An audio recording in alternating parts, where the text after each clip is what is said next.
जी तो first year class हम अब डिस्कस कर रहे थे कार्बन डाइऑक्साइड लेवल को, कि कार्बन डाइऑक्साइड लेवल किस तरीके से पोटाशियम आयंस को कंट्रोल करता है। अब ज़रा गौर कीजिएगा कि दिन टाइम जब कार्बन डाइऑक्साइड, दिन टाइम क्या होता है, फोटोसिंथेसिस हो रही होती है, प्लांट जो है वो कार्बन डाइऑक्साइड को इनटेक कर रहे होते हैं।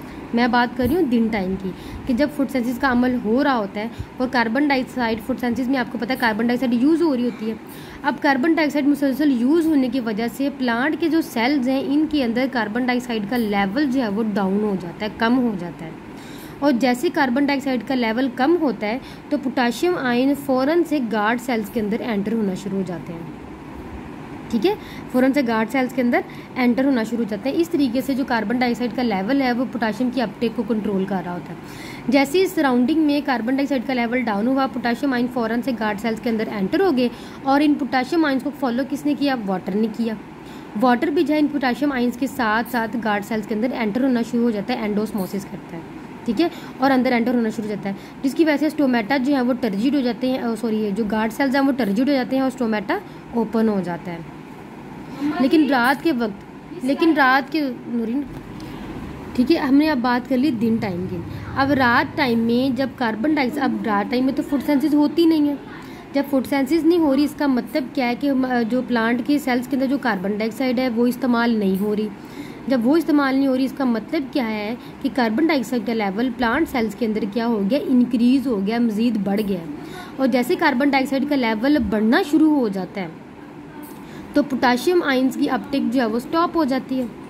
ठीक है, और स्टॉप होने की वजह से पोटाशियम आयंस जो अंदर रह गया उसकी कंसंट्रेशन इस गार्ड सेल्स के अंदर ज़्यादा है। ठीक है, अब क्या करता है कार्बन डाइऑक्साइड का लेवल क्या कर रहा है? ज़्यादा होने की वजह से अब, क्योंकि जब कार्बन डाइऑक्साइड का लेवल डाउन था तो पोटाशियम मुसलसल अंदर आ रहे थे। अब कार्बन डाइऑक्साइड का लेवल बहुत ज़्यादा हाई हो गया तो पोटाशियम अंदर आना भी कम हो गए हैं। अब जैसे पोटाशियम अंदर नहीं आ रही, इसका मतलब क्या है कि इन गार्ड सेल्स के अंदर जो सुबह से पोटाशियम एक्यूमुलेट हो रहा है, जमा हो रहा है, उसकी कंसंट्रेशन बहुत ज़्यादा हो गई है। ठीक है, अब यहाँ पर सोल्यूट की कंसंट्रेशन बहुत ज़्यादा हो गई है। अब क्या करेगा सोल्यूट? पोटाशियम आयंस क्या करेंगे? अपनी हायर कंसंट्रेशन से लोअर कंसंट्रेशन की तरफ मूव करेंगे तो पोटाशियम आयन जो है वो बाहर निकलना शुरू हो जाते हैं। ठीक है, जैसे पोटाशियम आयन बाहर निकलेंगे, वाटर भी पोटाशियम आयन को फॉलो करेगा और वो भी बाहर निकलना शुरू हो जाएगा। और जैसे ही पानी भी बाहर निकलेगा, हमारे जो गार्ड सेल्स हैं वो टर्जिड नहीं रहेंगे, बल्कि क्या हो जाएंगे? सुकड़ जाएंगे, फ्लैसिड हो जाएंगे, जिसकी वजह से स्टोमेटा जो है वो क्लोज हो जाएगा। ठीक है, कार्बन डाइऑक्साइड का लेवल। अब हम बात करते हैं लाइट, कि लाइट का क्या रोल है इस पोटाशियम आयन की जो है मूवमेंट में। कि जब सनलाइट होती है, सनलाइट में जो ब्लू लाइट है वो बहुत ज़्यादा इफेक्टिव रोल प्ले कर रही होती है। ठीक है, अब जब फोटोसिंथेसिस का अमल हो रहा होता है तो ब्लू लाइट की वजह से जो गार्ड सेल्स के अंदर जो गार्ड सेल्स का इन्वायरमेंट है वो एसिडिक हो जाता है। मीन इसके अंदर H protons, H positive ions बहुत ज़्यादा हो जाते हैं। और हम ये सब जानते हैं कि जिस चीज़ में H पॉजिटिव आयंस ज़्यादा होंगे, इसका मतलब क्या है कि वो चीज़ क्या है, वो इन्वायरमेंट क्या है? एसिडिक है। तो जैसे ही इन गार्ड सेल्स के अंदर H पॉजिटिव आयन ज़्यादा होंगे, एसिडिक इन्वायरमेंट क्रिएट हो जाएगा। तो एसिडिक इन्वायरमेंट को कम करने के लिए H प्रोटॉन्स को क्या करेंगे? पंप आउट कर देंगे, बाहर निकाल देंगे। जैसे ही प्रोटॉन्स बाहर निकलना शुरू हो जाएंगे, एसिडिक इन्वायरमेंट जब वो ख़त्म होना शुरू हो जाएगा। अब प्रोटॉन तो उनको गार्ड सेल्स को चाहिए, फिर वो क्या करते हैं? इस पोटाशियम की फॉर्म में, पोटाशियम पॉजिटिव आयंस की फॉर्म में प्रोटॉन को अपने अंदर लेके जाते हैं। ठीक है, कि पॉजिटिव आयंस की फॉर्म में अंदर लेके जाते हैं। जैसे ही पोटाशियम अंदर जाना शुरू हो जाता है, ब्लू लाइट की वजह से सब कुछ हो रहा है। ब्लू लाइट की वजह से हम लाइट की फैक्टर को डिस्कस कर रहे हैं। एसिडिक इन्वायरमेंट क्रिएट हुआ, एसिडिक इन्वायरमेंट को ख़त्म करने के लिए प्रोटॉन्स को बाहर निकाला गया, क्योंकि एसिडिक इन्वायरमेंट जो स्टोमेटा के लिए गार्ड सेल्स के लिए प्रॉपर फंक्शनिंग के लिए अच्छा नहीं है। जैसे ही प्रोटॉन्स बाहर निकलते हैं तब किसी ना किसी तरीके से तो आयंस अंदर लेके आने हैं ना, तो फिर वो पोटाशियम आयंस को अपने अंदर लेके आते हैं। जैसे ही पोटाशियम आयन अंदर आता है, वाटर भी उसको फॉलो करता है और हमारे जो गार्ड सेल्स हैं वो टर्जिड हो जाते हैं, स्टोमेटा ओपन हो जाता है। लेकिन जब रात टाइम तो लाइट होती नहीं है, ब्लू लाइट का कोई कंसेप्ट ही नहीं है। जब रात टाइम क्या होता है कि जब ब्लू लाइट ही नहीं है, इसका मतलब क्या है कि पोटाशियम आयंस भी अंदर एंटर नहीं हो रहे।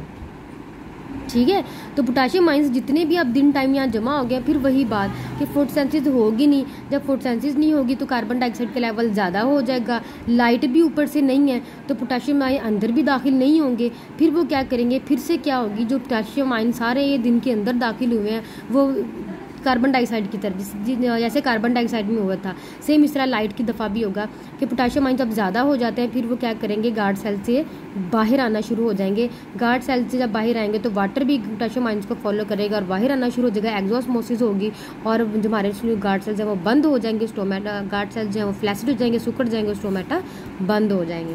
पोटाशियम आयन जब जब यहाँ पर ज़्यादा होगा पोटाशियम आयन ने बाहर ही निकलना है, ठीक है। अब वो बात करता है कि जब हम एक्टिवली पंपिंग जो है, जब हम पोटाशियम आयन एक्टिवली अंदर लेके जा रहे होते हैं, वाटर भी जो है वो अंदर जा रहा होता है, और जब पोटाशियम आयन अंदर बाहर निकल रहा होता है, पानी भी बाहर निकल रहा होता है, ये पोटाशियम आयन्स को हमेशा वाटर ने फॉलो करना है। लेकिन कब कब करना है ये दो फैक्टर्स डिसाइड करेंगे, एक लाइट और दूसरा कार्बन डाइऑक्साइड। उम्मीद है आप सबको समझ आ गई होगी। तो फिर मान लिया।